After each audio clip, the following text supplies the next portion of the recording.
ഒരു കാര്യം മനസ്സിലാക്കണം, വികസനത്തിന്റെ കാര്യത്തിൽ തൃശ്ശൂർ കോർപ്പറേഷനകത്ത് ഒരിക്കലും ഭരണം നഷ്ടപ്പെടുന്നു എന്ന് എനിക്ക് തോന്നുന്നില്ല. പിന്നെ നമുക്കറിയാം, ചില സുനാമികൾ വന്നാൽ ചിലത് നിലനിൽക്കും, ബാക്കിയുള്ളവർക്ക് വാഷ് ഔട്ട് ആയിട്ട് പോകുന്ന കാര്യം ഇതിനു മുമ്പും കണ്ടിട്ടുണ്ട്. ഇതൊരു പുതിയ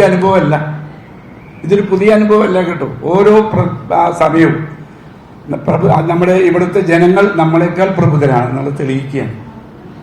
അത് സ്വമേധയെ ഇന്നവരെ ചരിത്രത്തിൽ ഉണ്ടാക്കിയിട്ടുള്ളത് എന്താണ്? ഒരിക്കലും തന്നെ 5 വർഷം കഴിഞ്ഞാൽ ഭരണമാറ്റം ഇവിടെ ഉണ്ടാകാറുണ്ട്. കാലങ്ങളായിട്ട് ഇത് നടപ്പുള്ളതാണ്. അതിനകത്ത് ഇടതുപക്ഷമാണ് 2 വർഷം നിന്നത്. അപ്പോൾ ഒരു 3ാമത്തെ വർഷം കേരളത്തിലെ ജനങ്ങൾ അത് ചിലപ്പോൾ ആഗ്രഹിച്ചിട്ടുണ്ടാവില്ല. അതെന്ന് ഞാൻ പ്രതീക്ഷിക്കുന്നത്. ആയിക്കോട്ടെ, ഇനി പുതിയ ആൾക്കാർ വരട്ടെ, ഇനി അവരുടെ കൂടി കേൾക്കട്ടെ, അവരെന്ത് ചെയ്യുന്നു നോക്കട്ടെ, അങ്ങനെയൊക്കെ ഉണ്ടായിരിക്കാം. അതിന്റെ പേരിലായിരിക്കാം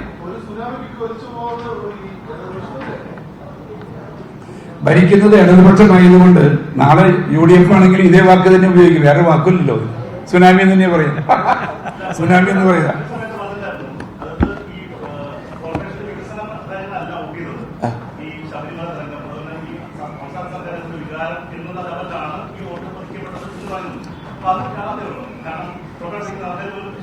സംഭവിക്കാം, എന്തില്ലായ്മ. കാരണം ശബരിമല പ്രശ്നം ജനം പലതരത്തിലല്ലേ. അവർക്ക് ചിന്തിക്കാം. ചിലർക്ക് ചിന്തിച്ചു ശബരിമലയിലുള്ളത് സത്യമോ നീതിയോ, അതനുസരിച്ച് പ്രവർത്തിച്ചിട്ടുണ്ടായിരിക്കാം.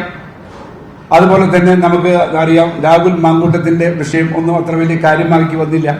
അതും ഇതുപോലെ എല്ലാ വിഷയങ്ങളും ജനങ്ങളാണ് തീരുമാനിക്കുന്നത്. ഏറ്റവും വലിയ ശക്തി ജനമാണ്. ആ ജനമാണ് തീരുമാനിക്കുക ഇവിടെ ആര് വേണം ആര് വേണമെന്ന് തീരുമാനിക്കാനുള്ള അവകാശം അവർക്കല്ലേ. അവരുടെയൊക്കെ മനസ്സ് തുറന്ന എനിക്കറിയില്ലല്ലോ.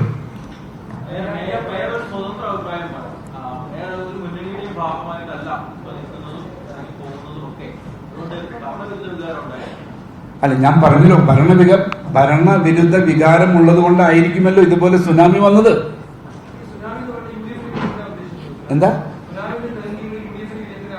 അല്ലാണ്ട് പിന്നെ വേറെ ആരും വിജയിച്ചിട്ടില്ല. ഏറ്റവും കൂടുതൽ അവരാണല്ലോ വിജയിച്ചേക്കണേ. അല്ല, ഞാൻ ചോദിക്കുന്നത്, UDFന്റെ വിജയം ഇപ്പൊ നടന്നല്ലോ. അപ്പൊ അതിന്റെ അകത്ത് സുനാമി വന്നാൽ നശിച്ചു പോവല്ലേ ചെയ്യാം. അപ്പൊ വിജയം മറ്റൊരാൾക്കല്ലേ കിട്ടിയത്. അപ്പൊ ആർക്കാണ് അത് സംഭവിച്ചതെന്നുള്ളത് ഞങ്ങൾക്ക് അറിയാലോ. ഞാൻ പറയേണ്ട ആവശ്യമില്ലല്ലോ.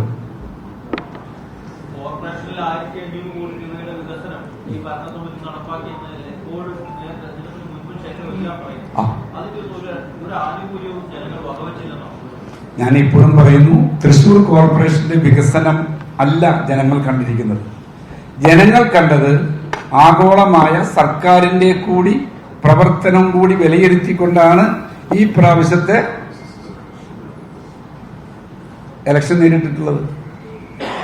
അങ്ങനെയാണെങ്കിൽ തൃശ്ശൂരിന്റെ ഭാഗത്തായിട്ട് അങ്ങനെ സംഭവിക്കാനുള്ള ഒരു സാധ്യത ഞാൻ കാണുന്നില്ല. തൃശ്ശൂരിന്റെ കോർപ്പറേഷന്റെ വികസനക്കുറവ് കൊണ്ട് ഇങ്ങനെ ഒരു സംഭവം നടക്കുമെന്ന് ഞാൻ പ്രതീക്ഷിക്കുന്നില്ല. അത് ഞാനല്ല, നിങ്ങൾക്കും പ്രതീക്ഷിക്കാൻ പറ്റുമെന്ന് എനിക്ക് തോന്നുന്നില്ല. ലോകത്തെവിടെയായാലും ഏത് സമയത്തും 24 വാർത്തകളും ഓഗ്മെന്റഡ് റിയാലിറ്റി പാക്കേജുകളും എക്സ്പ്ലെയിനറുകളും വിശദമായി കാണാൻ ഞങ്ങളുടെ YouTube ചാനൽ നിങ്ങൾക്ക് സബ്സ്ക്രൈബ് ചെയ്യാം.